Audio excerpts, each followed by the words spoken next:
Once hailed as the future of American transportation, the California high-speed rail was supposed to be a game-changer. A sleek, eco-friendly bullet train connecting San Francisco to Los Angeles in under 3 hours. With promises of reducing congestion, lowering emissions, and boosting the economy, it was a bold vision for the future. But over a decade later, the dream is tangled in delays, ballooning costs, and ongoing controversies. So, what really happened? Let's uncover the story behind California's high-speed rail ambitions. In 2008, California voters approved Proposition 1A, providing $10 billion in bonds to fund what would become America's first true high-speed rail system. The plan was ambitious. Build a 520-mile rail line connecting the major hubs of Los Angeles, San Francisco, and eventually Sacramento and San Diego. Trains would travel at speeds of up to 220 miles per hour, promising to drastically cut travel times, while also offering an environmentally friendly alternative to driving or flying. From the start, the project was seen as a way to address California's growing transportation needs. With the state's population rising and road congestion worsening, a high-speed rail system seemed like the perfect solution. It would make travel more efficient, reduce greenhouse gas emissions, and create thousands of jobs. The project was even pitched as a model for the rest of the country, showing how large-scale green infrastructure could lead the way into the future. However, right from the beginning, the challenges were apparent. Building a rail line through California's diverse landscape, spanning mountains, valleys, and urban areas, required extensive planning and environmental clearances. As these processes dragged on, so did the timeline for construction. But there was still a sense of optimism, with many believing that overcoming these hurdles was just part of bringing such a visionary project to life. Fast forward more than a decade, and the enthusiasm has faded for many. What was once a shining example of California's ambition now faces questions about whether it will ever be fully realized. As of today, the California high-speed rail project remains primarily focused on a 119-mile segment in the Central Valley, connecting the cities of Merced and Bakersfield. This stretch, originally intended to be part of the broader statewide network, has become the main focus after years of delays and shifting priorities. Construction on this segment began in 2015, and while there has been progress, the project is far from complete. The original budget for the rail system was estimated at $33 billion, but that number has since ballooned to between $88 billion and $128 billion. So, what caused such a dramatic increase? Several factors are at play, including difficulties in acquiring the necessary land, unexpected engineering challenges, and the extensive time required for environmental reviews. The project has also faced legal challenges and opposition from some communities, further adding to the delays and costs. In 2023, the project received a significant boost in the form of $3.3 billion in federal funding, which has helped to keep construction moving forward. Despite this injection of funds, however, progress has been slow. The timeline for completion continues to shift, with the Merced to Bakersfield segment now projected to be operational between 2030 and 2033. Meanwhile, the goal of connecting Los Angeles and San Francisco by high-speed rail remains distant, with estimates pushing full completion into the 2040s. There have been some notable milestones in the Central Valley segment, such as the near completion of key structures like the Hanford Viaduct and various grade separations designed to ensure smooth travel for future trains. Yet, despite these advancements, significant challenges remain.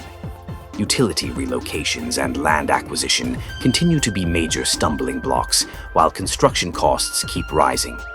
With every passing year, the project's financial viability is called further into question.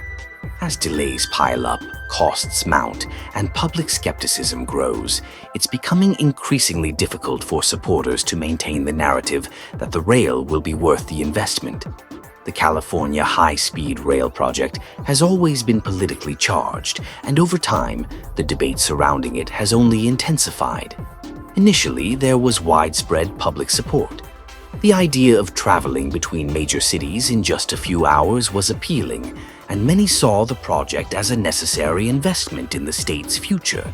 However, as the delays stretched on and the costs spiraled out of control, public opinion began to shift. Today, the project is a lightning rod for criticism. Many Californians see it as a waste of taxpayer money, a project that has failed to deliver on its promises while draining resources that could be better spent elsewhere. Critics argue that the state's priorities should be focused on more immediate issues like housing, healthcare, and improving existing infrastructure, rather than pursuing what they see as a pipe dream. The political landscape reflects this division. Some lawmakers remain staunch supporters of the rail, arguing that it's essential for meeting California's climate goals and preparing the state for future growth. They believe that abandoning the project now would be a colossal mistake, wasting billions of dollars already spent and undermining the state's reputation as a leader in innovative infrastructure. On the other hand, many politicians, both at the state and federal levels, have grown increasingly skeptical. They point to the project's track record of missed deadlines, budget overruns, and shifting goals as evidence that it's simply not feasible. The back and forth between supporters and critics has turned the project into a political battleground, with its future hanging in the balance.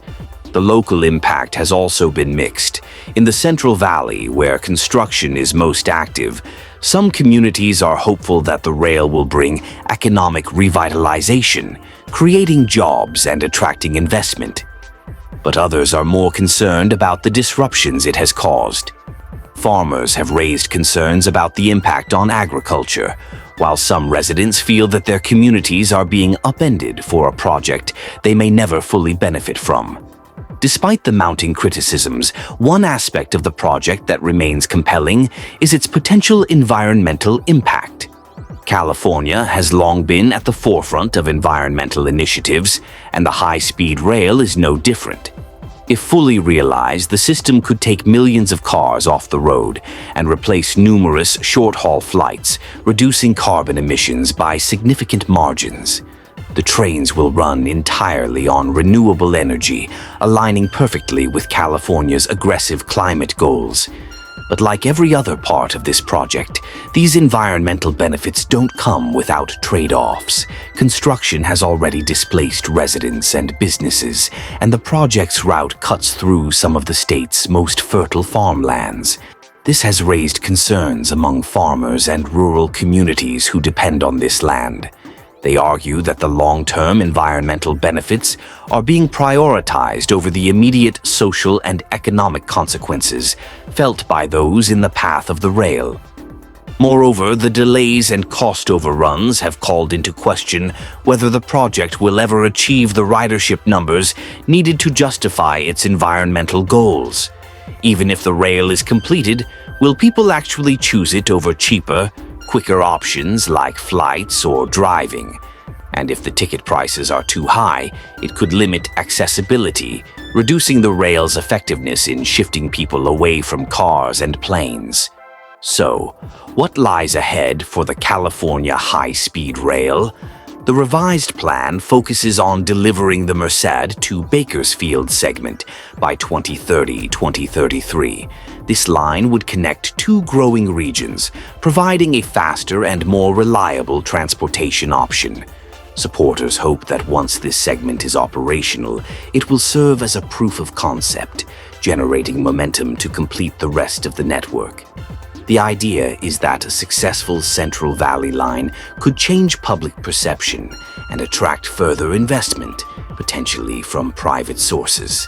However, even if this segment becomes fully operational, there are still questions about the long-term viability of the full system. The dream of connecting Los Angeles and San Francisco in under 3 hours is still alive, but it's more distant than ever. With costs continuing to rise and the timeline stretching out decades, many wonder if California's high-speed rail will ever truly fulfill its original promise. Some experts suggest that the project might pivot towards a more regional focus. Rather than building a full state-spanning network, the rail could concentrate on connecting smaller cities within the Central Valley and perhaps extend into the Bay Area or Southern California later.